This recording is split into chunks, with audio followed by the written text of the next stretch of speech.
দেশের অধিকাংশ জনগণের প্রত্যাশা অনুযায়ী সরকার দ্রুত নির্বাচনের তারিখ ঘোষণা করবে বলে আশা প্রকাশ করেছেন বিএনপির সিনিয়র যুগ্ম মহাসচিব অ্যাডভোকেট রুহুল কবির রিজভী।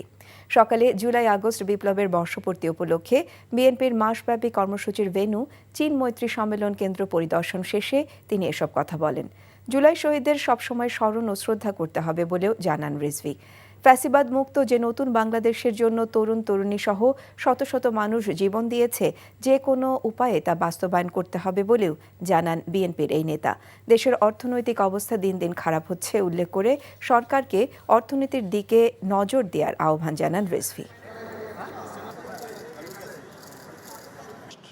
গণ অভ্যুত্থান, শোক ও অধিকাংশ মানুষ যে প্রত্যাশা করে, যে আকাঙ্ক্ষা ধারণ করে, সেই আকাঙ্ক্ষারই প্রতিফলন ঘটবে নির্বাচনের তারিখ নির্ধারণের ক্ষেত্রে এবং নির্বাচনের ঘোষণার মধ্যে দিয়ে। অন্তর্বর্তীকালীন সরকার সেটি কাজ করবেন এবং যতটা সম্ভব যে নির্ধারিত সময়ের কথা বলেছি তার মধ্যে তিনি অবাধ সুষ্ঠু নির্বাচন দিয়ে যে জনপ্রতিনিধিরা যারা জনগণের কাছে জবাবদিহি করবে সেই ধরনের ব্যবস্থা তিনি করে যাবেন।